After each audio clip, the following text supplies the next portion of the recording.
Hello, so for today gagawa tayo ng mga bat files. So first gawin natin tong gagawa ng directory. So go off and then set tayo ng directory. Main directory is equals to user profile, then documents, then activity underscore I. Yan. So tapos nakalagay dyan if exists siya. So if exists, yan, lagay sa loob. If exists yung main directory, space yan. If exists yung main directory, ang mangyayari dito is dsq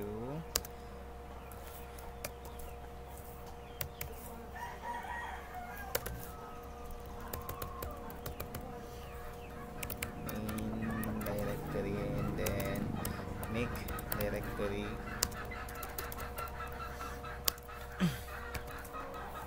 %% main directory. So let's test create that path. So yun, nagawa na yung ano natin. So next is yung inside nya prelim, midterm, tsaka finals na nakaset sa hidden, read only, and yun, system blah blah blah. So ito, continue natin to. Make directory lang tayo dito para makagawa. Make directory, copy paste na natin ito kasi tatlo yun. 1, 2, 3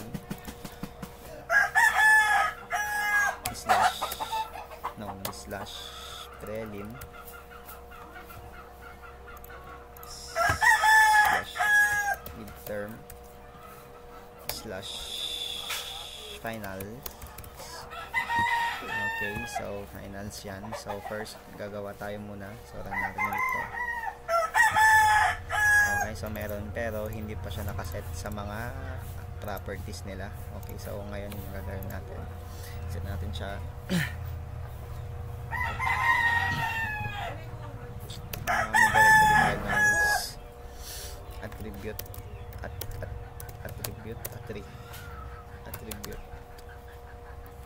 plus h hidden, tapos attribute natin is tatlo yun, diba? Attribute h is hidden, and then r read only, and then s is for the yung huli, ito system folder.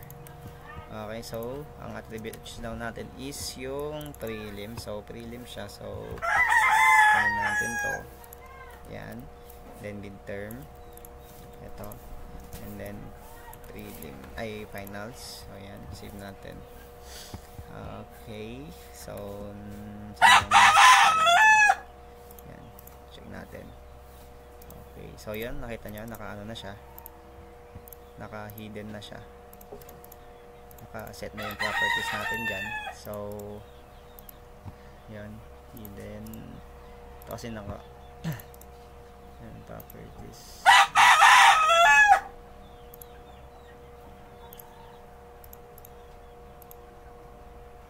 Okay, kasi naka ano tayo administrator dito, kaya pero pag i-check natin dyan, wait lang, how to check, anong tawag na dyan, how to check attribute using CMD.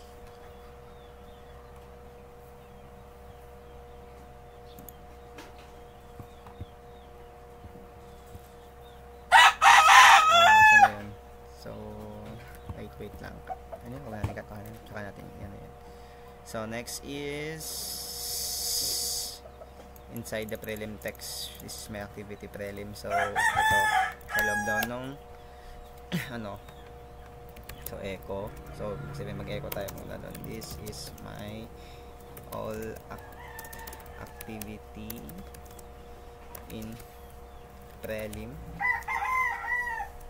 So punta siya sa prelim,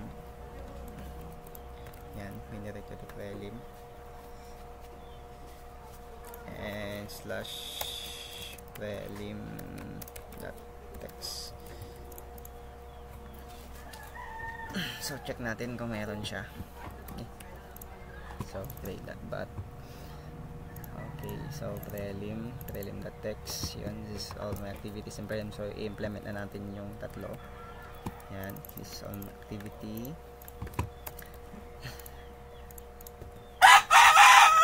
In midterm, finals. Okay, so ito naman is midterm.text and then finals.text. So yan, i-rerun natin ulit. So yan, wait lang, yan natin yan. So yan, tapos wait, parang may problema tayo sa finals, wala, sa prelim wala din. So double check natin to kasi nakalagay siya sa ano pala, midterm dapat yan, and then finals din dapat to. Okay, so bali napunta sila lahat dito. Okay, so rerun natin. Yan, so yan, dyan na midterm text, yun, goods, and finals.text. So natin is final. So next natin na gagawin is ito, replace na tayo and then append. So gagawa tayo ngayon ng pang-replace natin. So create new bat and lagay natin ito, edit.bat, all files, save, and first is echo at echo off. At echo off, yeah. And then set tayo ng set natin yung prelim file natin, set prelim file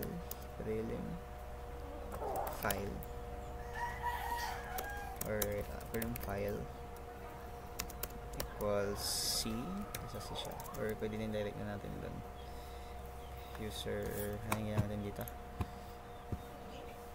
so para listo, activity PAE, yan, user profile, activity PAE, prelim slash prelim, ano bang text file na nakalagay sa prelim natin, maliit, malaki, malaking P, prelim.text, yan. So prelim, so support prelim.text. Okay, prelim activity ba, finals, midterm, prelim activity.text dapat siya. So ulitin natin, prelim activity, may space, prelim activity, okay, prelim activity, so yan, prelim activity.text, and then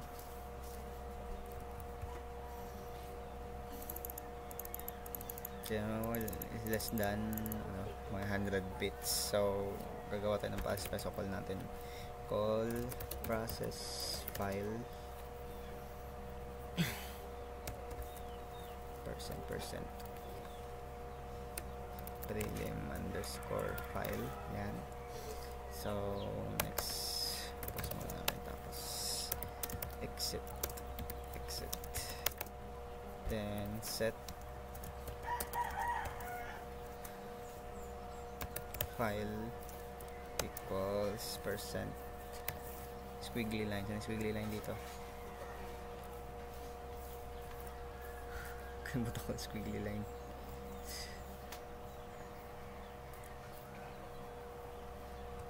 Wait lang, squiggly line tayo, squiggly line, keyboard, in the tile, ayun, dito pala sa dulo, file, tama ba? Wait lang. Okay, so tuloy na natin. So yeah, ito pala yun, shift mo. So file, yan, then gawin na din natin yung sa midterm, finals, midterm,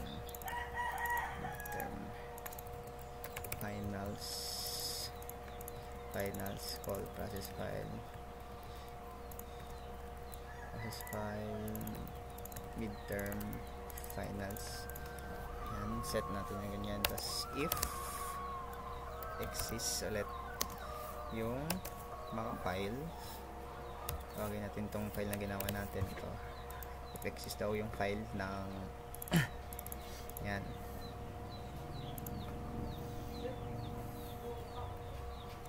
Then ang mangyayari daw is for a percent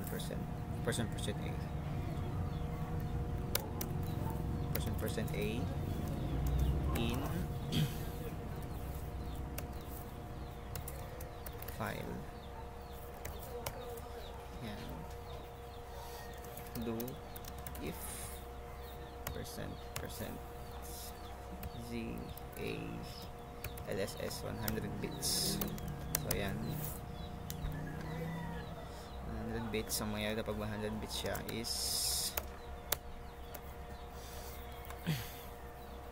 for /f delims equals percent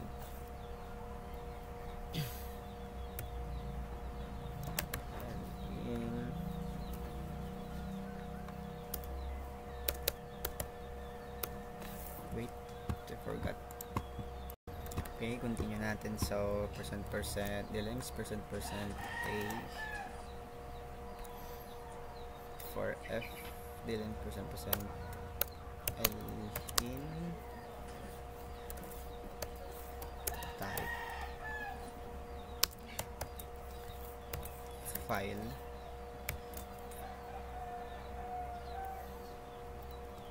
And do, gagawin na natin dito is set line equals L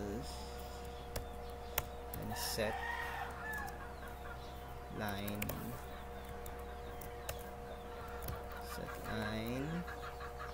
equal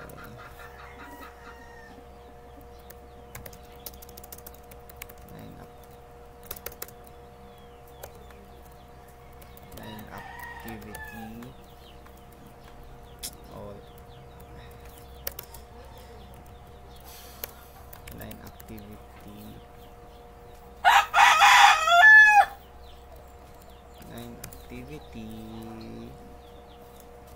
equals task. So ibig sabihin yung line ng activity is magiging task. Yan, task.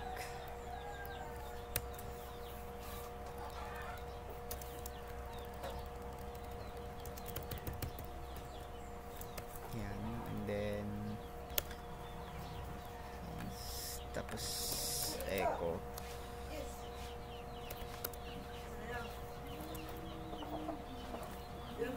line.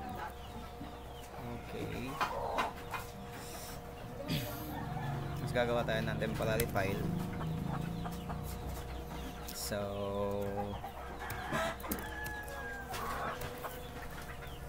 file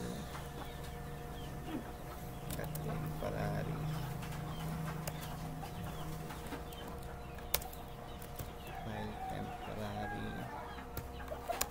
move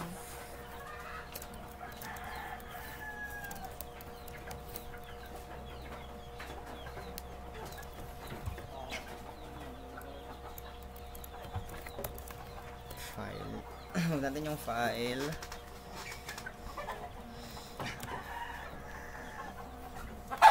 Tapos nakalagay din dito is append current time. So nilagay natin dito na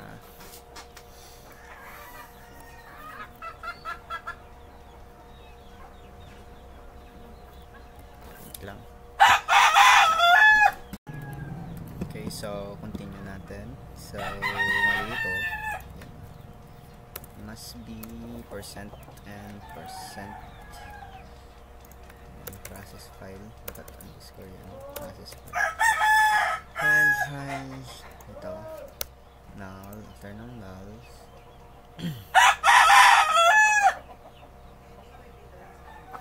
TMP yan. Equal yan. for F hindi lens version profile do 9 set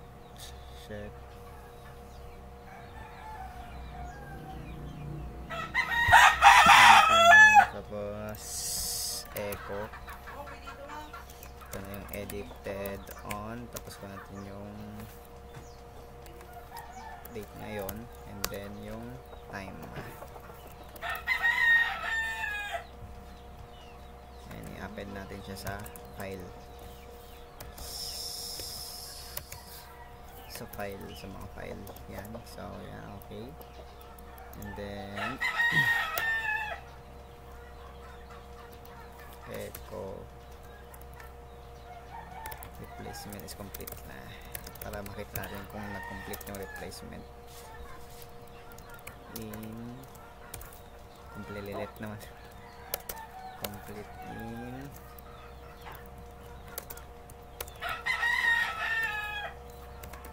file.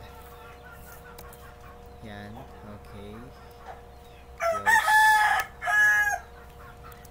Else pag di nyo na complete, echo natin na file not found.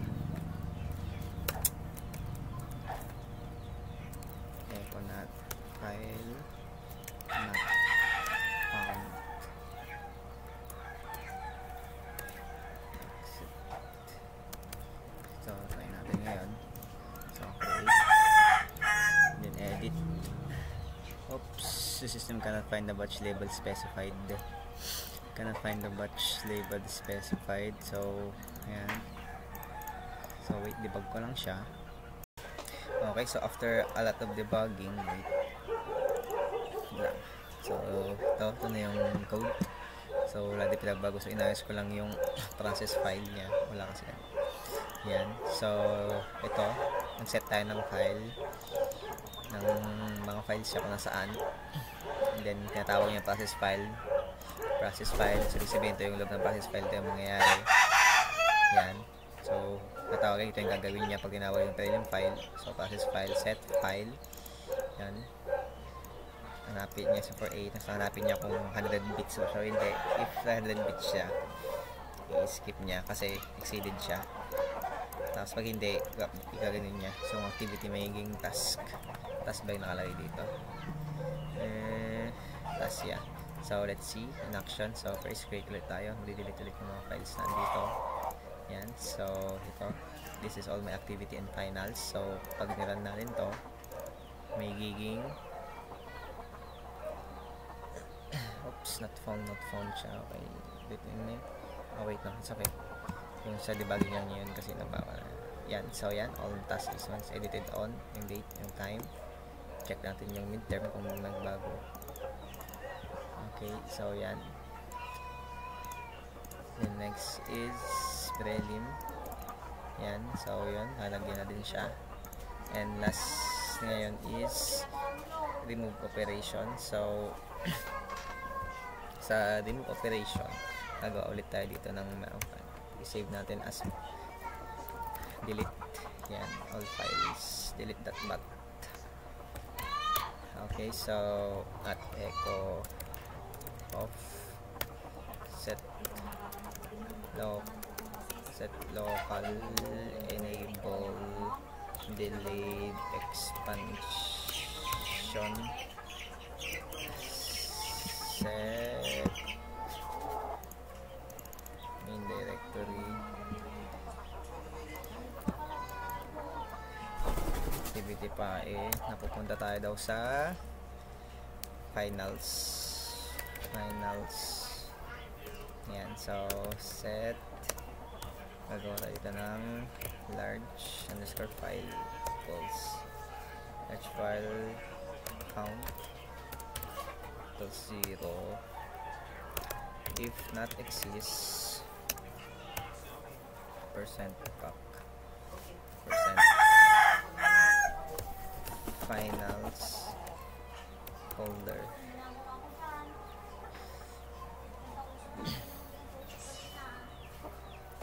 So finals folder dapat to, finals folder, and then if not exists finals folder exit na siya pag nag-exit na siya. Pero kapag ano, exit B, and kapag for percent F in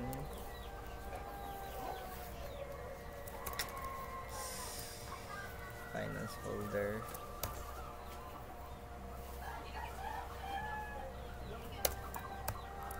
finance folder stress, yan, star finance folder, do if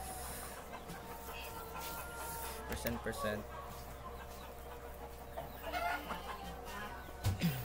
weekly line ZF, yeah. Mas mataas sa 15 bytes. Delete natin yung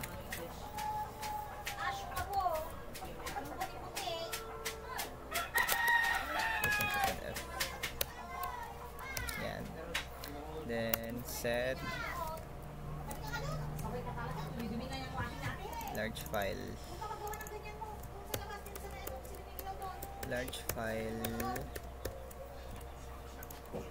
found 1.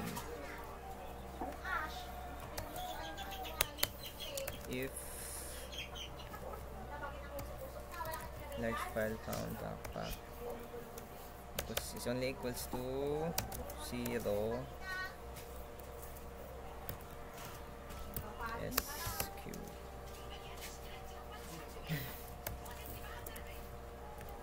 finals underscore folder percentage back. Saan yung ano, close na bracket natin yan. Finance folder. So try natin kung tama yung nagawa ko. So delete that back. Oops, tsaka sa finals, so meron pa din, so something is wrong. I'm gonna try to debug it muna. Okay, so yan, naayos ko na yung code. So sinet natin yung directory ng finals folder dito sa finals, tapos naset tayo ng large file found na 0 para if may na-found tayo dito magpapakita siya dito na 1, and if ano, itong mangyayari, di-delete natin yung finals folder. So pag nag-1 siya dito, ibig sabihin ang mangyayari, di-delete niya yung file doon, yung nasa loob doon. And then if large files is not found, ma-delete yung finals folder. Okay, so let's see if it works na talaga. So delete. So as you can see, wait lang, yan, dito yung ginawa natin kanina. Delete natin yan, then yun, nawala na siya. And then ngayon dapat ma-delete yung final activity. So yun, so nagawa na natin lahat ng create, replace, tsaka remove.